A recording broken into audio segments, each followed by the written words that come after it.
महाराष्ट्राच्या औद्योगिक विकासात ज्या धंद्यांनी आणि कारखान्यांनी मोलाची भर घातली आहे त्यात सोलापूर जिल्ह्यातील माळीनगरच्या सासवड माळी शुगर फॅक्टरीचं वैशिष्ट्यपूर्ण स्थान आहे.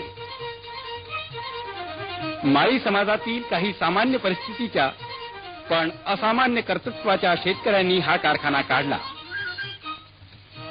त्यांनी स्वयंप्रेरणेनं सहकारी तत्व आचरणात आणलं आणि साखर उत्पादनात नवे नवे उच्चांक गाठले. त्यामुळे या कारखान्याला वाढत्या यशाबरोबर विशेष महत्त्व प्राप्त झालं आहे. कारखान्याचे संचालक स्वतःच ऊस उत्पादक आहेत. त्यामुळे कारखान्याची ऊसाची वाढती मागणी त्यांना सहज पुरवता येते. ऊस उत्पादनातील त्यांची प्रगती सर्वत्र वाखाणली जाते.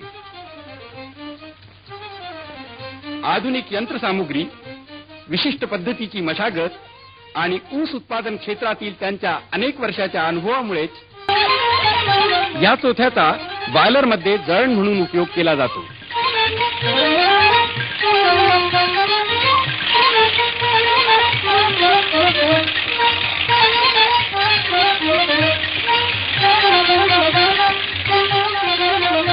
योग्य रासायनिक क्रियेसाठी गंधकाची वाफ तेही प्रगती करू शकले. उसाने भरलेल्या गाड्या शेताकडून कारखान्याकडे निघाल्या की शेतकऱ्याचं काम संपतं आणि कारखान्याचं काम सुरू होतं.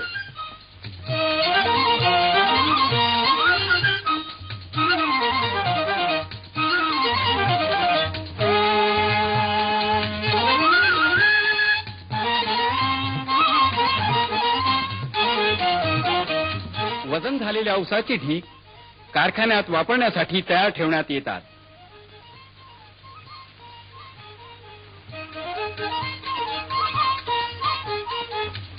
हा ऊस कॅरियरच्या साह्यानं चेन कटरकडे नेण्यात येतो. इथे ऊसाचे तुकडे केले जातात. ताशी 45 टन ऊसाचे तुकडे होतात. या चरकात ऊस गाळला जातो.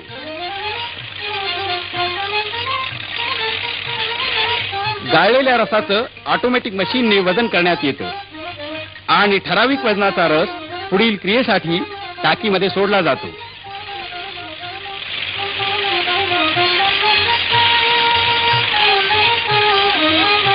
कोठा एका बाजूला वाहून नेला जातो.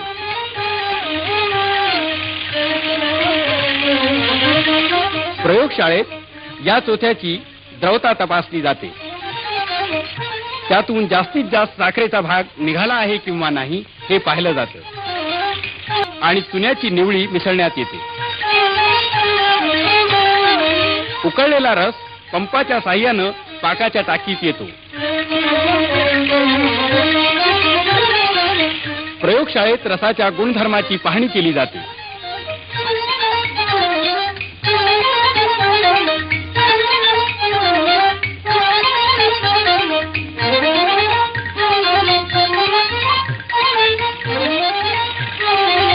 ह्या पाकाचं साखरेच्या